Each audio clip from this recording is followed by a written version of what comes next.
तो स्वागत है आपका लेयर 3 एजुकेशन में। और आज हम पढ़ेंगे संधि। आज जो टॉपिक रहेगा वो रहेगा संधि। अपन पढ़ेंगे संधि किसे कहते हैं, इसके कितने प्रकार होते हैं, इसके कितने भेद होते हैं और संधि विच्छेद क्या होता है। तो शुरुआत करते हैं अपने संधि की। संधि बना है दो वर्णों से, दो वर्ण सम धन धी के योग से बना है संधि, जिसका शाब्दिक अर्थ होता है मिलना या जोड़। क्या होता है जिसका शाब्दिक अर्थ अगर आपसे पूछ ले कि संधि का शाब्दिक अर्थ क्या होता है तो उसका होता है जोड़ या मिलना।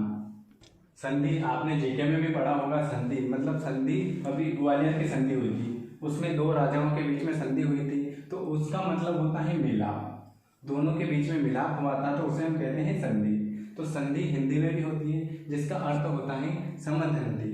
अगर आपसे पूछ ले कि संधि का उल्टा क्या होता है तो संधि का उल्टा होता है विग्रह।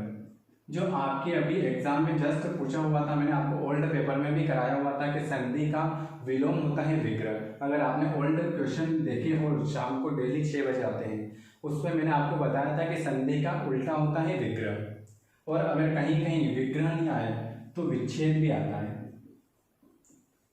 अगर संधि का विग्रह नहीं आए और विच्छेद आए तो आपको लगाना है विच्छेद, और अगर विग्रह आ जाए तो विग्रह ही लगाना है। तो संधि का उल्टा होता है विग्रह और विच्छेद।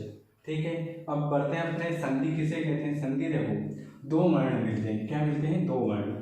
देवालय, जैसे मैं आपको बता देता हूँ, ये उदाहरण लिखा हुआ है देवालय, इसमें दो वर्ण मिले हुए देव प्लस आलय। दो वर्ण ये दो वर्ण मिले हुए, इन दोनों वर्णों के योग से जो विकार उत्पन्न होता है उसे हम कहते हैं संधि।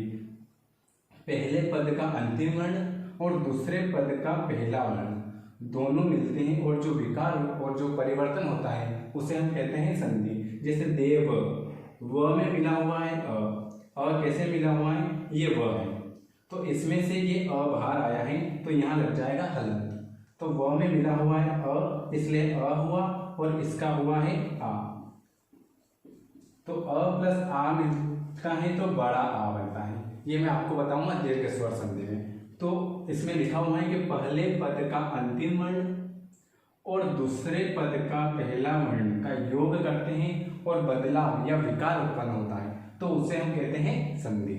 आपने देखा होगा कि संधि की परिभाषा दो वर्णों के मेल से जो विकार उत्पन्न होता है उसे हम कहते हैं संधि। तो ये दो वर्ण हैं, इन दोनों वर्ण से जो विकार उत्पन्न हो रहा है उसे हम कहते हैं संधि। ये व में अ छुपा हुआ था।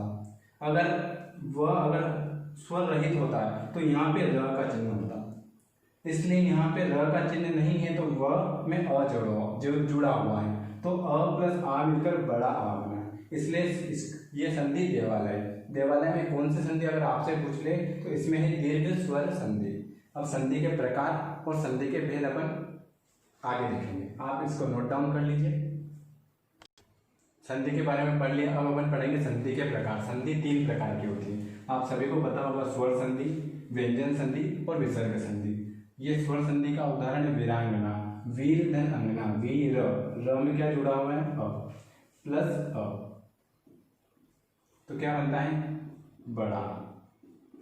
दिग्गज, दिक्क, क में अ जुड़ा हुआ है और गज अ, इसका क का ग बन जाता है। यह है व्यंजन संधि का उदाहरण। इसमें 5 नियम चलते हैं, इसको मैं आपको इस स्वर संधि में जितने भी भेद है उसके बारे में अपन व्यंजन संधि के बारे में पढ़ेंगे।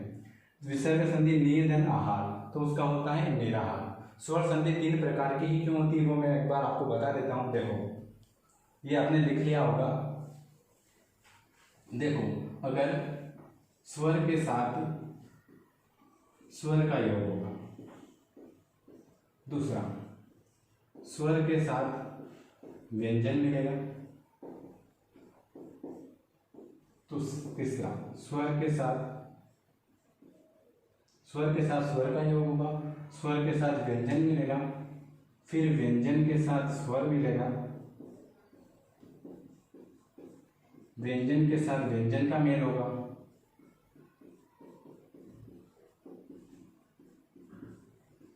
विसर्ग के साथ स्वर का मेल होगा, और छठा है विसर्ग के साथ व्यंजन का मेल होगा। देखो स्वर के साथ स्वर का मेल होता है तो उसे कहते हैं स्वर संधि। स्वर के साथ व्यंजन मिले, व्यंजन के साथ स्वर मिले और व्यंजन के साथ व्यंजन मिले तो इसको कहते हैं हम व्यंजन संधि। विसर्ग के साथ स्वर मिले या विसर्ग के साथ व्यंजन मिले तो इसे हम कहते हैं विसर्ग संधि। इसलिए संधि के कितने प्रकार होते हैं? तो संधि के 3 प्रकार होते हैं।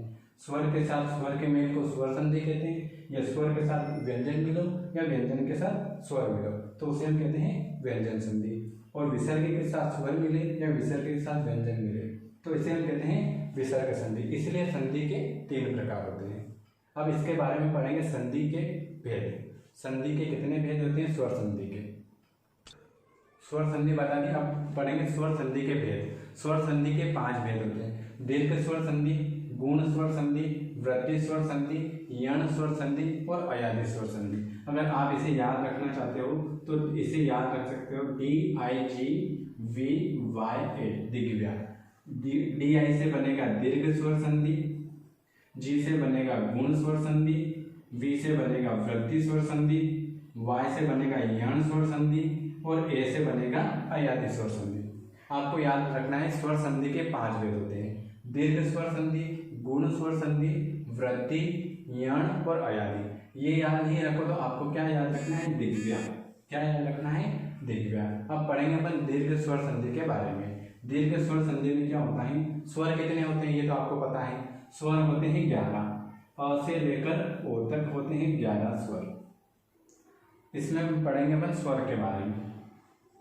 दीर्घ स्वर संधि में अ, आ, ई, बड़ी ई, उ और बड़ा उ।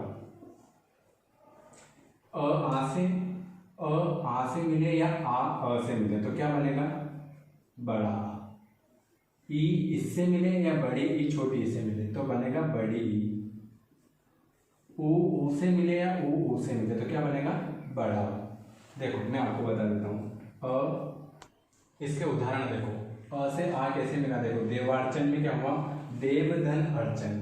देव अ प्लस अ ये मिलकर बनता है बड़ा आ। गिरीश कैसे बना? गिरी ई प्लस बड़ी ई, ये बना गिरीश। गिरीश में क्या होता है? जो बड़ी ई की मात्रा है ना इसमें जाती है तो बड़ी मात्रा बन जाती है, इसकी मात्रा बड़ी में लग जाती है।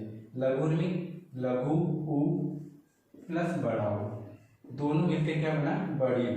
ये बड़ा उ की मात्रा है इसलिए लघुर्मी बना।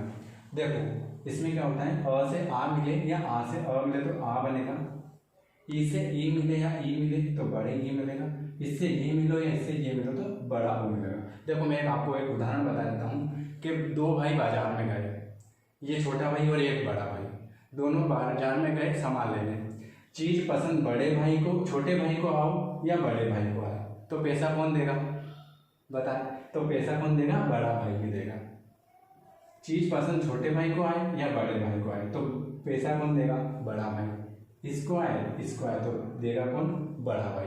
तो आज अपन ने पढ़ा दीर्घ स्वर संधि में अ से आ मिलेगा तो बड़ा आ बनेगा, ई से ई मिलेगा तो बड़ी ई मिलेगा, उ से उ मिलेगा तो बड़ा उ बनेगा।